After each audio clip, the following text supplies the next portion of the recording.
Perfecto, profe. Bueno, vale, Jennifer. Entonces vamos a iniciar con la primera web del curso Introducción al Braille.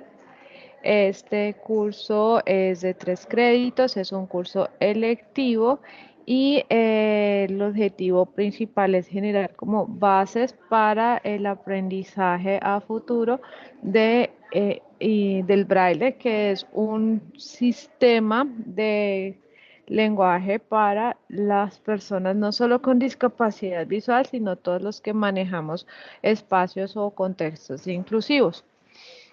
Mi nombre es Karen Lucuara, yo seré la directora y tutora que los estará acompañando durante este periodo académico que inició el 6 de febrero y que irá más o menos hasta el 11 de junio. El curso está organizado en 5 actividades. La actividad inicial, que fue la que cerró el domingo, 3 actividades intermedias y una actividad final. El curso tiene actividades individuales y también colaborativas. Entonces, para iniciar, pues dentro de nuestra web vamos a tener la siguiente eh, agenda, digamos, del curso. Gracias, profe. La primera, pues hablar sobre la agenda del curso como tal, las programaciones de la web. Vamos a hablar un poco de lo que fue la actividad 1 y hacer apertura y acompañamiento al paso 2. Y vamos a dejar un espacio para preguntas. En cuanto a la agenda del curso, pues es para ustedes, pues ustedes ya tienen conocimiento de la agenda semaforizada. Nosotros manejamos 3 tipos de colores o advertencias. La verde es cuando pues la actividad se encuentra habilitada y tenemos un tiempo prudencial para su desarrollo. Amarillo cuando esta nos indica que está próximo a cerrar la actividad, que tenemos aproximadamente 7 días o menos, y en rojo ya cuando estamos a 3 días del cierre. Esto de 3 días es para tener presente que solamente se evalúa o es calificable la participación en el foro antes de 3 días del cierre. Después de este ya el foro no es calificable. Y si la rúbrica establece pues una determinada puntuación, pues no será en su totalidad. Yo sé que con esta primera actividad tuvieron bastantes inconvenientes con el foro. Se movilizaron algunos grupos, hubo digamos como eh, cambios de grupo, a veces estaban en unos, después aparecen en otros, y eso tuvo como consecuencia que al momento de generar la participación, pues estas ya no se evidenciaran en el nuevo grupo al que pertenecía. Por ello, esta primera actividad no se va a tener en cuenta digamos, esa participación, pero pues eso tampoco significa que se les vaya a bajar la nota por ello. Ya para partir de la segunda, entonces es importante que hagamos el proceso. Si ustedes se dan cuenta, en cada una de las plantillas de las actividades van a encontrar un espacio para postear o poner pues la captura de pantalla de esa participación. Nosotros tenemos 3 web,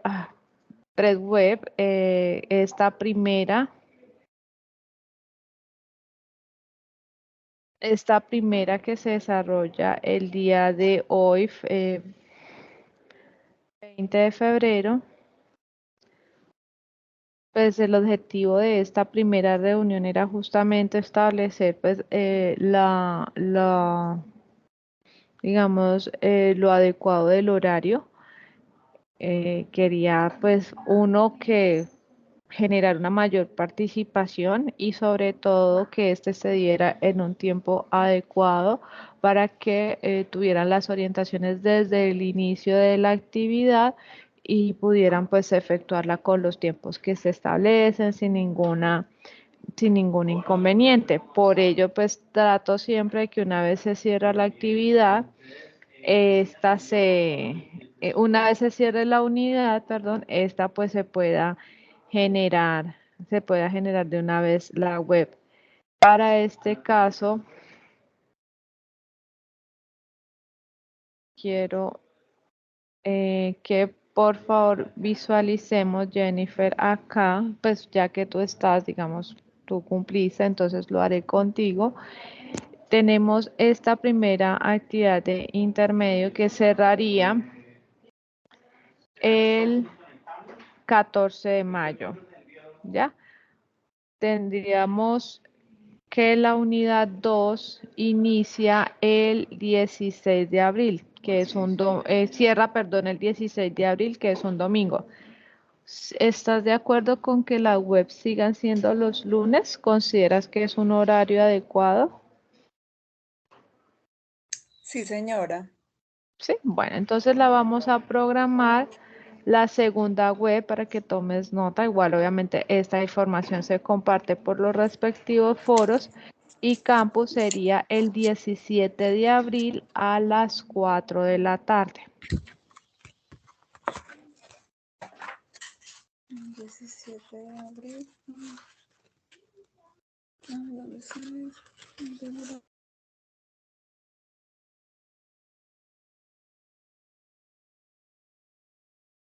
La tercera, que ya es para el inicio de la unidad 3, perdóname, de la unidad 3, que, no, miento, espérate porque es para el inicio de la unidad 2 y el inicio de la unidad 2 es el 20 de marzo. Entonces, iniciaríamos el 20 de marzo. Y la unidad 3 acá es 20 de marzo. Jennifer.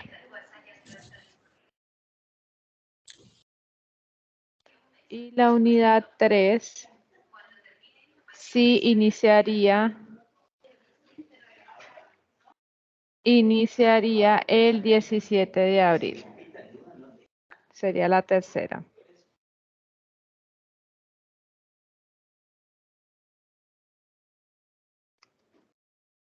Estas serían nuestras tres web. Obviamente, pues el objetivo es siempre generar acompañamiento, se estará brindando asesorías, se estará atendiendo a sugerencias en el foro y si ustedes lo consideran, pues se pueden generar también espacios para encuentros sincrónicos a través de Teams. Entonces, estas serían nuestras tres fechas, el 20 de febrero, que es la del día de hoy, el 20 de marzo a las 4 de la tarde y el 17 de abril a la misma hora, 4 de la tarde. ¿Listo? Bueno, con respecto a la actividad 1,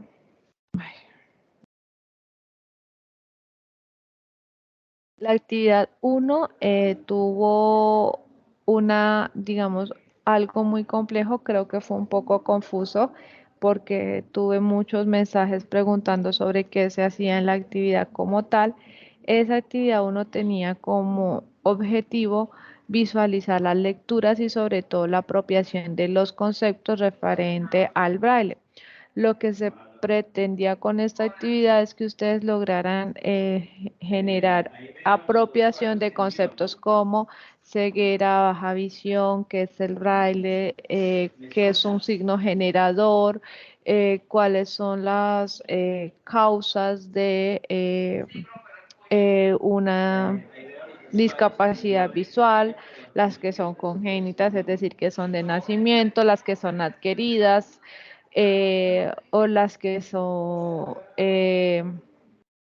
se van dando, digamos, como por tiempo, que la persona sabe que en algún momento de su vida va a quedar ciega, porque es las que son degenerativas. Ese era el objetivo. Habíamos presentado o había tratado de compartirles en pantalla. Había tratado de compartirles opciones, digamos como ejemplo pantallazo de actividades que podían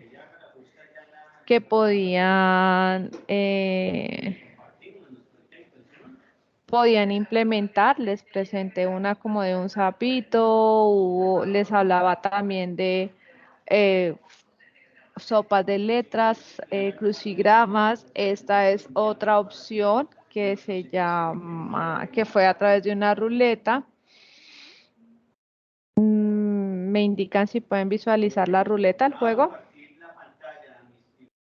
Sí, señora. Entonces la Sí, idea era, señor. gracias, la idea era justamente esa, que se visualizara las lecturas. Entonces, que baja visión es sinónimo de eh, eh, y que se pudiera ver también pues esa apropiación de esa lectura, qué es el braille, cuáles son las características de la baja visión, de la ceguera permanente, de la degenerativa, bueno, en fin, todas esas que ya habíamos hablado. Era lo que se buscaba con esta nueva alternativa. Porque es importante apropiarnos de estos conceptos, porque estas son la base del braille para el aprendizaje y la enseñanza del mismo. No es lo mismo enseñarle braille a una persona que de nacimiento no ha tenido visión, como alguien que ya tiene un sistema de escritura visual, conoce las grafías, conoce los espacios, maneja renglón, y de un momento a otro, por accidente, por enfermedad, quedó ciego. Pues hacer esta nueva adquisición es otro proceso bastante fuerte. Entonces no utilizamos las mismas herramientas, no utilizamos los mismos instrumentos, sino tenemos que adecuarnos a esas situaciones.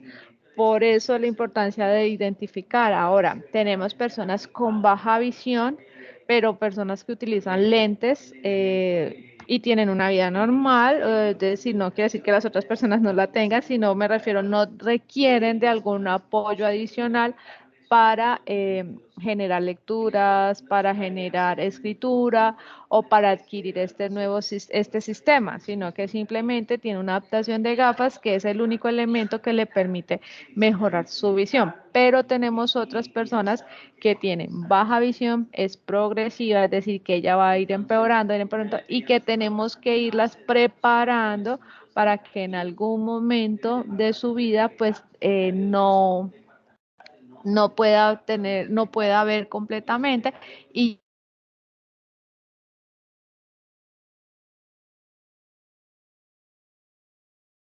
es efecto que tienen baja, que no es.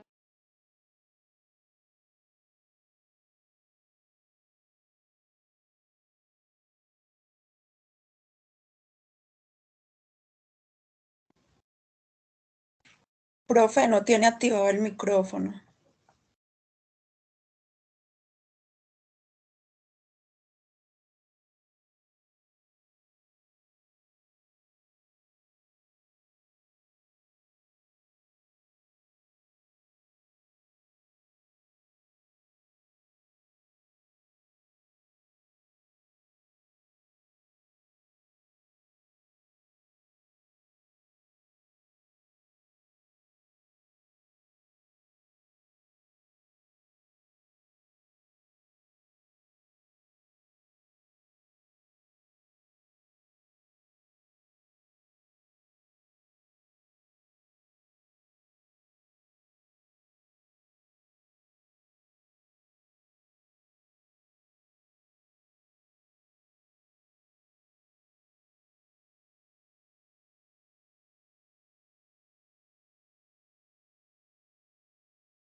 Hola, hola, es que no quiere funcionar. Hola.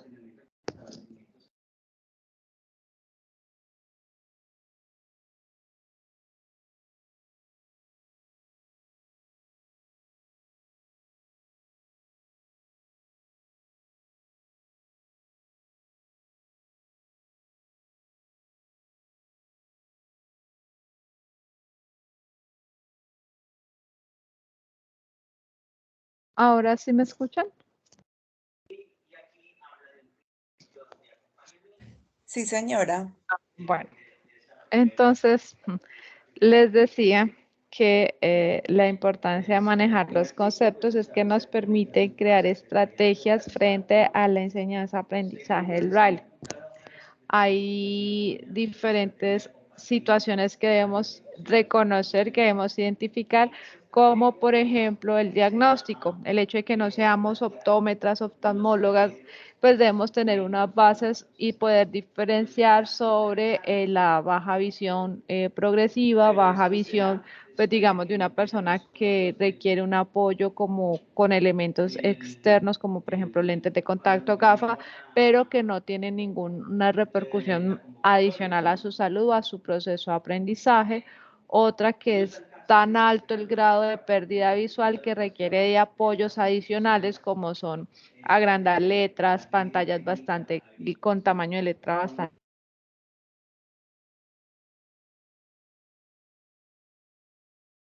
en sus agendas, en sus cuadernos. Entonces, estas situaciones nos permite identificar qué es lo que voy a hacer frente al apoyo que yo como docente voy a brindar. Cuál va a ser el material que voy a propiciar, cuál va a ser las orientaciones que voy a dar, hasta qué punto el estudiante requiere o no este sistema. Este sistema no necesariamente tiene que ser para una persona que es ciega o que no tenga pues ninguna no pueda visualizar absolutamente nada, sino también para nosotros los docentes que trabajamos en espacios inclusivos, para toda la comunidad, para así como nosotros abrimos espacios para ellos, nosotros también tenemos que identificar los espacios de ellos. No sé si ustedes, qué pena. Si ustedes, por ejemplo, van en un ascensor, se dan cuenta que hay unos punticos en las entradas de los bancos donde se ve el horario, hay unos punticos, todos esos son escritura braille y está pensada justamente en ese grupo poblacional. Pero también el hecho de que nosotros la identifiquemos nos permite pues también socializar y hacer parte de esa misma comunidad. Este era básicamente lo que nosotros buscábamos con esta actividad a la hora de proponer pues como un juego interactivo, un juego en donde hubiese unas preguntas y donde hubiese una interacción con otra persona y se respondiesen esas acciones. Mm, acá tenemos otro ejemplo.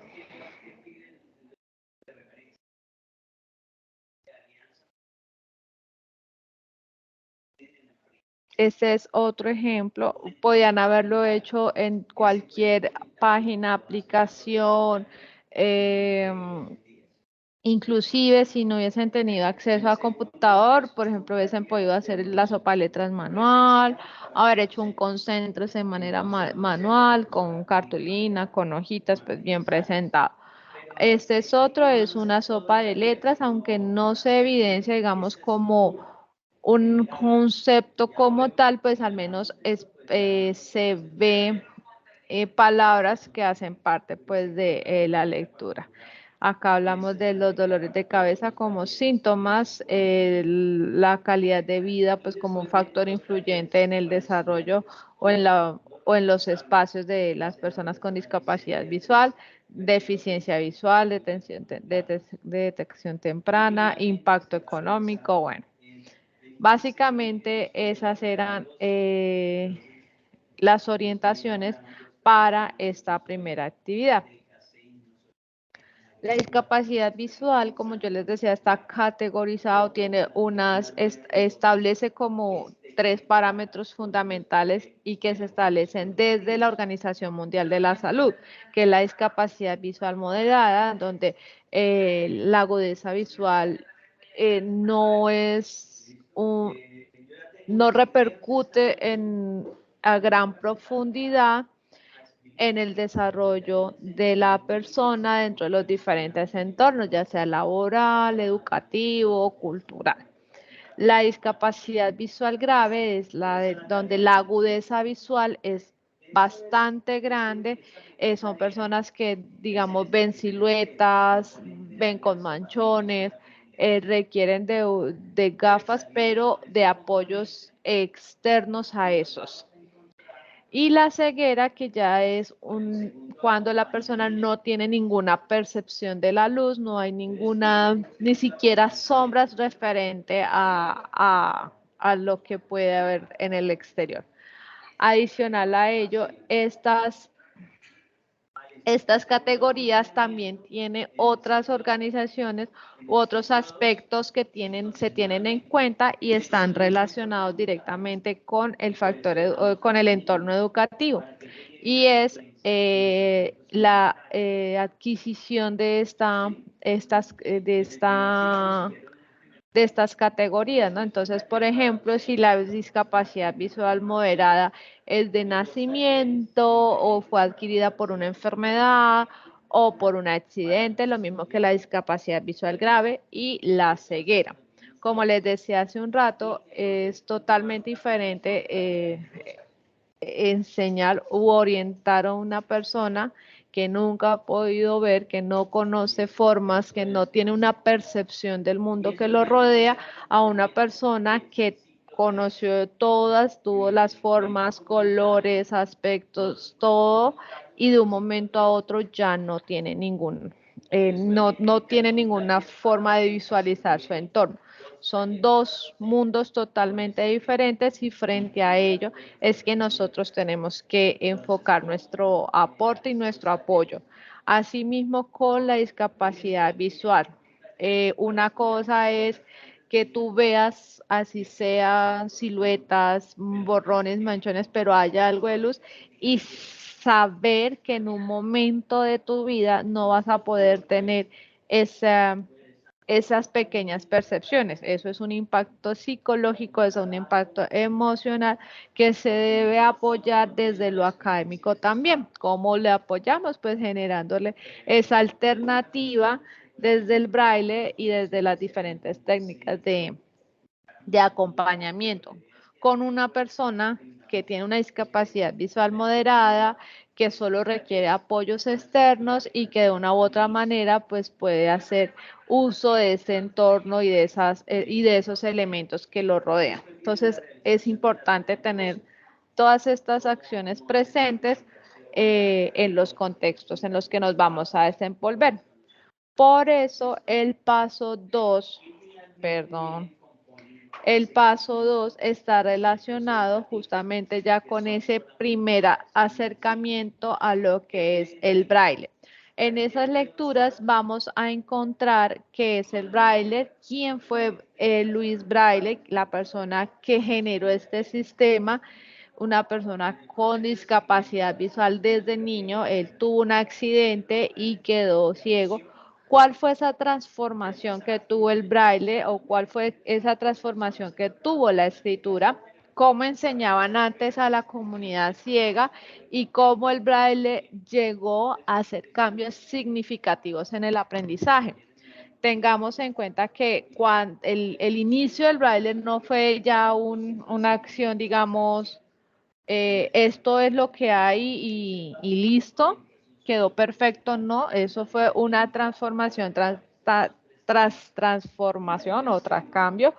Hubo varios cambios para lo que es hoy el braille y hoy el braille es un sistema que ha sido identificado a nivel mundial, que se maneja en todas las lenguas, en todos los idiomas y que representan una cultura, básicamente. que permite generar pues esos diálogos y esa interacción con la comunidad en discapacidad visual y con en general, que les permite abrirse en paso a los diferentes elementos y las diferentes acciones del entorno.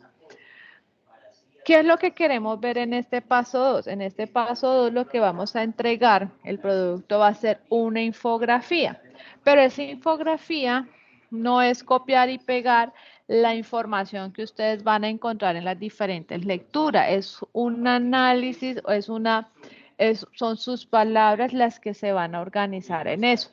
Vamos a tener en cuenta sobre el inicio del braille, el inicio de la escritura en la comunidad o en la población con discapacidad visual, es decir, el antes del braille y el después del braille. Como el braille también ha sido un aspecto importante en la cultura, en la educación, en la religión, en la política, en todos los entornos, desde su aparición hasta hoy.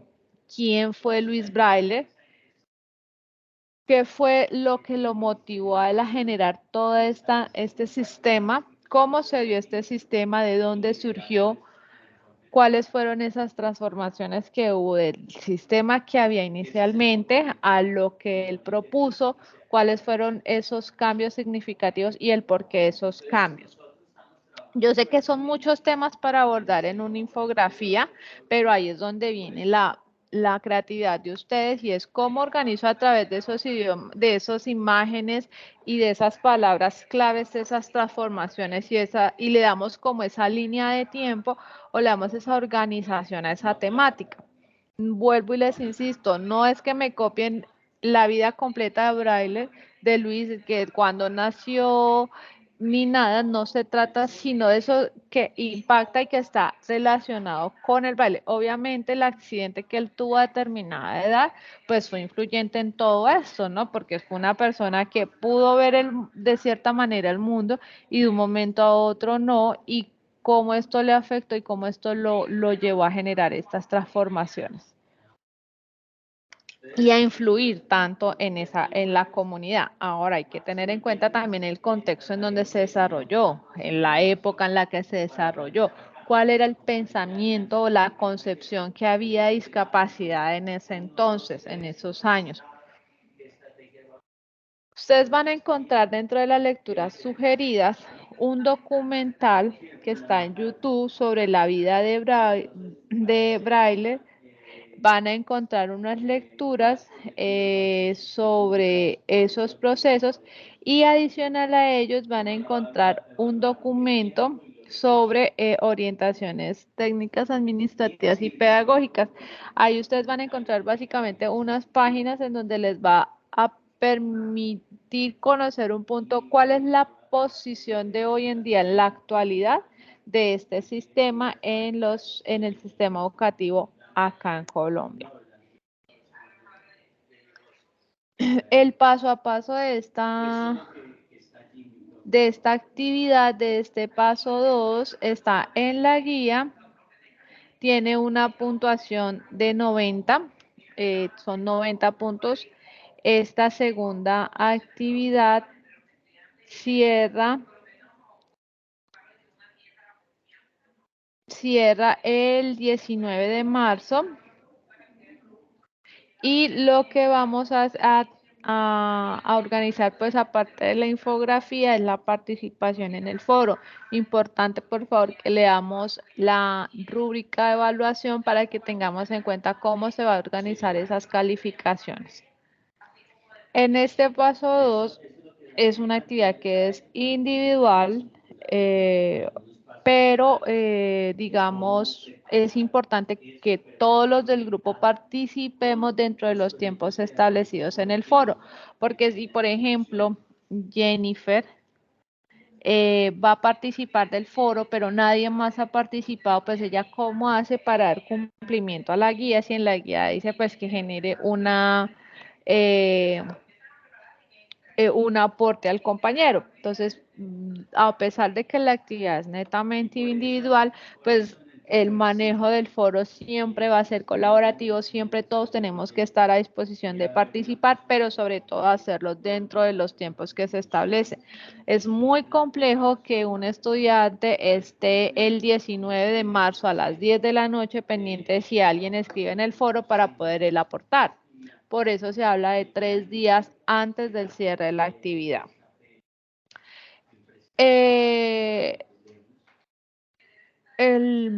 En la plantilla que ustedes van a tener, a la que ustedes van a tener acceso, que es donde ustedes van a desarrollar, en donde ustedes van a desarrollar la actividad, la descargamos de una vez para visualizarla.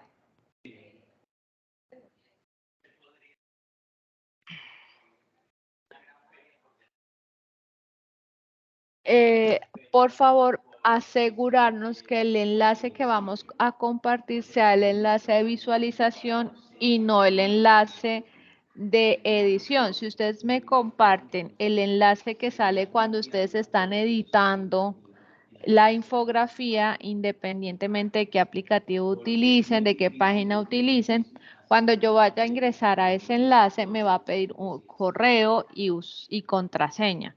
Y evidentemente, pues ustedes no van a enviar ni su correo ni su contraseña para acceder. Entonces, por favor, visualicemos o estemos seguros de qué enlace vamos a compartir. ¿Cómo sabemos eso? Podemos saberlo al abrir ese mismo enlace en una ventana incógnito. Abrimos ventana incógnito y copiamos el enlace ahí en la barra de buscador. Le damos clic y nos tiene que abrir directamente la infografía. Si este te pide correo y usuario, significa que me estás enviando el de edición. Aquí en este espacio va el enlace y acá tomamos pantallazo de la infografía, el pantallazo de la participación en el foro y damos respuesta a las 2 preguntas de reflexión que gira en torno a las lecturas. Bueno, veo que se unieron, entonces vamos a ver si tienen preguntas en este momento frente a la actividad.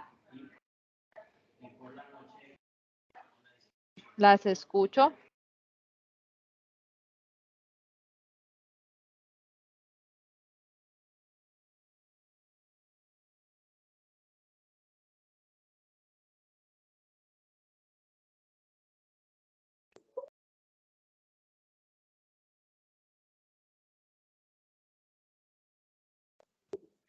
Profe, ¿la actividad en qué fecha cierra? El segundo paso cierra el 19 de marzo. Vale, gracias. Vale, ¿alguna otra pregunta? Bueno, si ustedes consideran, yo sé que muchas veces al momento de empezar a leer, de empezar a organizar las ideas y llevarlas directamente al papel, por decirlo de alguna manera, se generan más inquietudes. Apóyense en los grupos de foro, apóyense en el grupo de Teams y yo estaré muy atenta a responder. Si veo que las inquietudes son bastantes, son reiterativas, se trata de brindar nuevas herramientas o nuevo material para que ustedes puedan desarrollar la actividad y dado el caso, pues se puede generar un encuentro para brindar esas orientaciones, ¿vale? Por ahora, apóyense siempre en los foros, apóyense siempre en el grupo que se crea en Teams para que puedan entre ustedes mismas resolver inquietudes. Igual yo voy a estar ahí pendiente para estar también orientando y respondiendo. ¿Listo?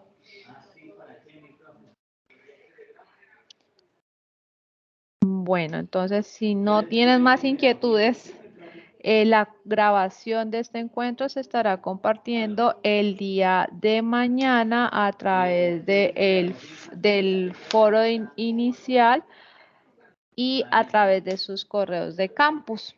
¿Vale? Cualquier inquietud, no duden en escribirme y que tengan una feliz tarde y perdón por el ruido de fondo. Vale, profe, muchísimas gracias. A ustedes, gracias por participar de la reunión.